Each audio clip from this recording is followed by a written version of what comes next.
日本時間4月22日、ドジャースのデーブ・ロバーツ監督と、ブルージェイズのジョン・シュナイダー監督が、米メディア、ESPN-MLB に出演し、昨年のワールドシリーズの激闘を振り返りました。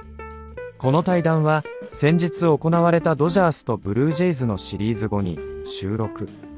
番組内では、大谷翔平選手について、そして山本由伸投手についての話題が多く取り上げられていました。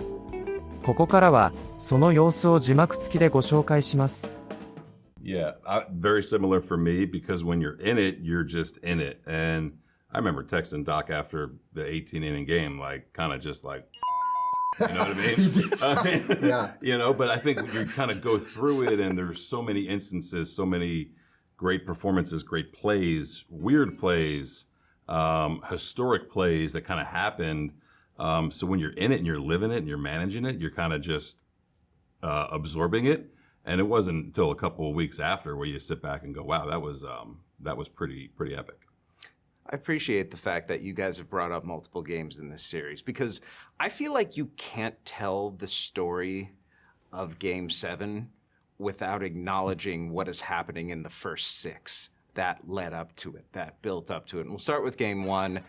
You did have, at least publicly, the David and Goliath narrative, John, and you guys come out and put up an 11th spot.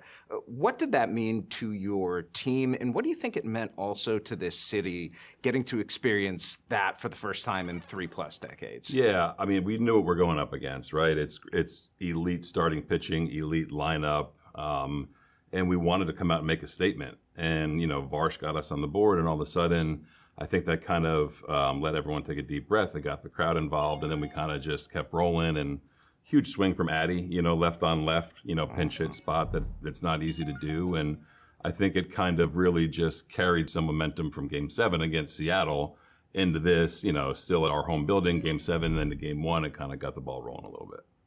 And I think for me, it was like we got our butts kicked, and then you're trying to, you know, salvage and appreciate you still got to win. They still got to win 4 games. Mm-hmm. And so I think that, you know, having Yamamoto going the next day felt like, okay, bullpen's in good shape. We'll have an off day the next day, and then how we're going to manage that. But then obviously he threw the heck out of it and even up the series. So then at that point in time, we're like, okay, they held serve, we held serve, whatever you want to look at it. It was like, okay, now we got, you know, a 5-game series. I love that this series had so much going on that we can just casually breeze past a guy throwing a complete game in the World Series for the first time in a decade. His second one in the postseason. I know. Yeah. I mean, and then we get to Game 3. I don't know when I look back at that game what I take away from it, because almost like Game 7, there was just so much time after time. Shohei Ohtani got on base 9 times that day. I got to ask a question. Yeah. Was that, I know you don't want to put anybody on base. Right, especially with your lineup. With our lineup. But was there any thought to he's pitching the next day and just kind of tax him? And I was hoping he was going to steal everything. Right. Yeah, a little bit. It was just like, okay, I'm gonna get him out on the bases, and there's a little bit of that too. Because, you know, truth be told, he likes being on base, obviously, but then he's very conservative, understandably so. And then you're looking at the game next day that he's pitching, and he was on IVs or whatever it was. He was exhausted, cramping up. And then you look back, the dude is on base 9 times. Yeah. And he was exhausted, which bled into the next day, I'm sure, right? Yeah. I mean, it kind of, when we knew we were getting him Game 7 too, kind of on short rest. And I don't know how he does what he does, for one. 100%. I mean, and I know that I've watched him, and you see him kind of go through his process of getting ready to pitch and then getting ready to hit. And then he's on base a lot. Then he's running. He's unbelievable first to third stealing bases. So part of it was, yeah, man, I just don't want to see you swing right now. And okay, maybe we can get you tired for tomorrow. It worked. Yeah, it's the first time I've said it publicly. Yeah. No, because that's, and the thing is, and we were talking about that, and it was like, that's brilliant. Because, you know, even I asked him after that 18 game, I go, hey man, are you good to go tomorrow? And he's like, I'm pitching. But he did his IVs and left, but it just wasn't sharp, you know, and because he was exhausted. IVs, is that a normal thing for him for that time Will of year? Smith did it that night. We had a handful of guys, and then I asked Will Smith the same thing. I go, "Hey, dude, 18 innings. Yeah, you know, we got Wort Vet. Can you catch game 4?" And he's like, "I'm catching game 4." And I go, "All right." So Shohei starts that next game. John, I want to read something that you said Oh boy. that night. It's easy to write that it's Ohtani versus Guerrero. To us, it's Toronto versus Los Angeles. And you're right. I meant the Dodgers. Right. No. The city or the country. Yeah. No. Your general sentiment is right. As manager, that is how you have to approach this. But for all the rest of us, Ohtani versus Guerrero, Of course, is the best. Yeah. And Vlad took him deep that Yeah. night too. When you guys see matchups like that, are you able to take yourselves out of your role for even like slightest little moments and say, "Damn, this is awesome getting to see two men who can do this on a baseball field going into battle one-on-one against each other"? Yeah, I can. You know, there's certain times, whether it's, you know, Aaron Judge in this building or Shohei or, you know, Freddie, you know, a lot of guys. The fan comes out of you for probably, you know, 5 seconds or so, and then you get back into managing mode. I tried to do that for the whole World Series. First time being there, take at least a minute or two a day to be a fan and appreciate the stuff, and then get back to managing. But when you get those matchups and it's game on the line and it's going to be a bad outcome for somebody, you know, and I'm glad I'm not doing it, but I enjoy it. It's tense, but I enjoy it. Yeah. Well, I clearly don't, because the next time I walked Guerrero, because I didn't want to see that matchup, so I got burned by Bichette. So I don't know. I guess, you know, when I was sitting at home watching Trout versus Ohtani for the WBC a few years ago, I was like, "This is awesome." Yeah. Because I'm on my couch. Yeah. But There's definitely But, something to that. I don't need to see. I wasn't happy to see Guerrero Yamamoto either.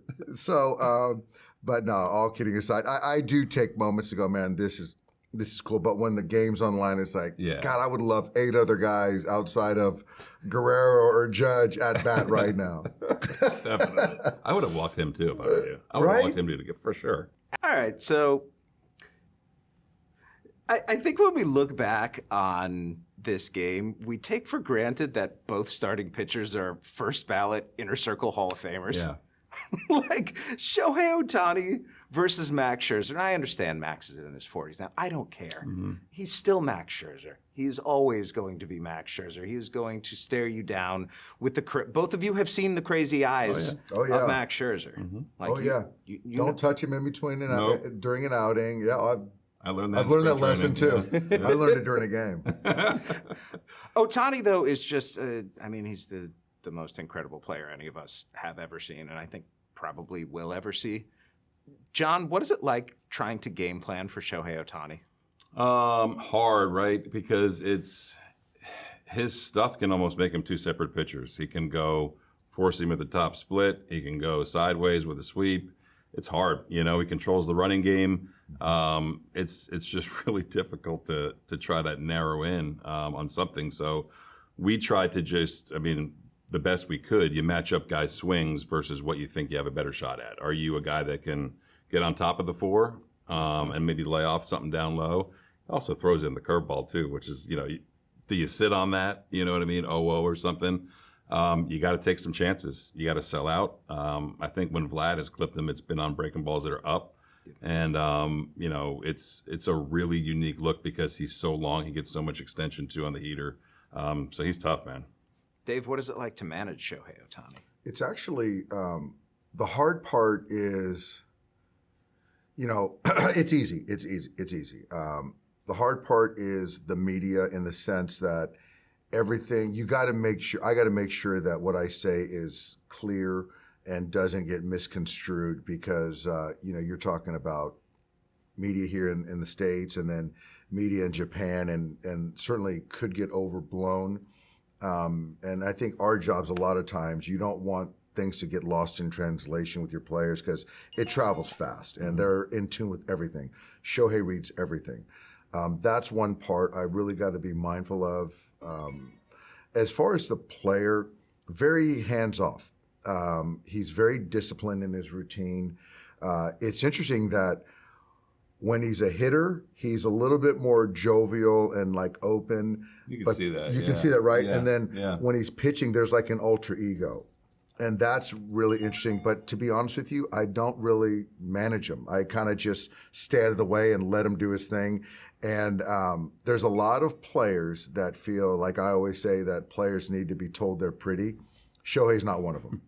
He just does his own thing. He's not looking side-eyeing to see if I see what he's doing. He just does his thing, which is amazing. I do marvel at what he does. It's pretty special, obviously.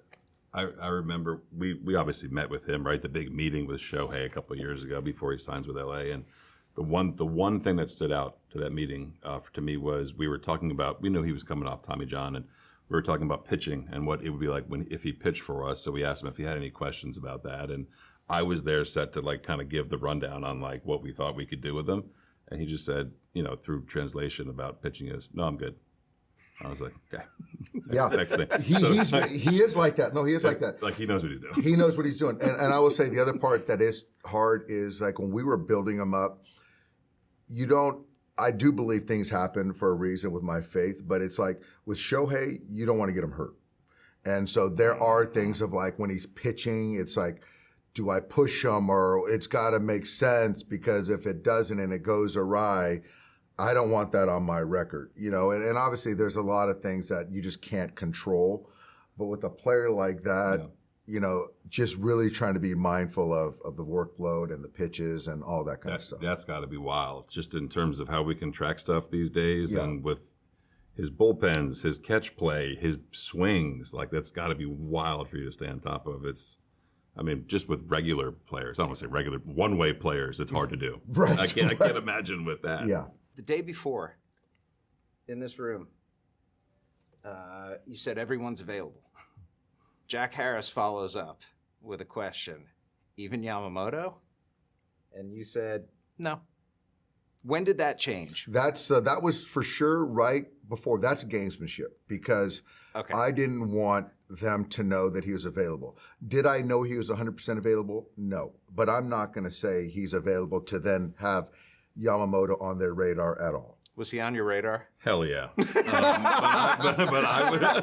I was still surprised. I was still surprised because the momentum is a real thing. What he had done to us, in game 2 and game 6, you're like, damn, that is a tough freaking matchup right now. So I was just more surprised that he was physically able to do it. But we even like Gauze was about to get his spikes on. He threw the night before. It was kind of the same way. Now, could he have given us 40 pitches? Like what Yamamoto did is historic. It is a legendary performance on the biggest stage of this game. Yeah. It is. That will go. And not to mention, in game 3, he got loose and he was hot. Yeah, like who is this guy? That's after pitching game 2, so he gets hot. He was hot in the pen. CG in 2, dry humped in 3. Yep. 96 pitches in 6. Yeah, 6 innings, 96 pitches in 6. And we'll get to 7. I like the way you said dry hump, because we can't say that. You can say that. Got him hot, didn't get it. Yeah. I will say this: because I think Yamamoto came out in the 6th inning of Game 6. I believe it was the 6th, and I turned to Mark Budzinski, who was in after that half inning.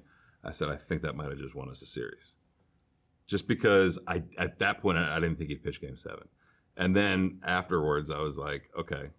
He's probably going to fucking pitch. You guys, you load the bases in the top. Yamamoto comes back, 1, 2, 3 inning, pumping 97. Yeah, that inning, that inning is a blur to me. I think that he was up, he was down 3-0 against Springer, and came back. Punched him out. Yeah. 6 straight strikes, and finally got him. Yeah, punched him out there. Miles Straw ends up punching on 97. Yeah. Because I had pinch hit Schneid against Snell to try to add on in the 8th, right? Yeah. Yep. And then I was like, when he came off the mound that time, I was like, hey, how are you doing? And he goes, Daijobu. And that means I'm good. And so that's when I was like, okay, because he had a good inning, and I'm like, how much can I push this guy? Because I don't want to hurt this guy. Yeah. How much did you think you could push him? I thought that was going to be it. But the stuff was so good, and, you know, I was going to go to Kersh, and I was just kind of trying to figure out, because at that point in time, Roki didn't have a good postseason. He was good in Philly. And then for me, I just felt the confidence was wavering. The stuff wasn't good. I thought they had a really good beat on him. And so it was going to be Kersh, and, you know, I was going to just ride with Kersh. But I wanted to see how much I can get out of Yamamoto. What did Yoshinobu Yamamoto do that night in that series? How do you characterize and contextualize what he was able to do going back after Game 6, going back after the CG in Game 2, and giving you those 2+ innings in Game 7? I mean, he just got into legendary status. I mean, you know, you mentioned earlier, 50 million people were watching that game. And, you know, obviously everyone talks about Shohei, but this guy, he was the MVP of arguably the greatest World Series in history, and as a pitcher. And so what he did relative to modern day pitching, starting pitching, it's legendary status. I mean, and he would have probably been disappointed if I would have taken him out, you know, and I don't even want to think about how many pitches he threw, including warming up, because it'll make me throw up. So I'm just happy that there are no sliding doors, and yeah. いかがでしたでしょうか。このチャンネルでは日本人メジャーリーガーなどを中心に野球情報をお届けしています。この動画が良かったら高評価、チャンネル登録をよろしくお願いいたします。今回も最後までご覧いただきありがとうございました。それではまた次の動画でお会いしましょう。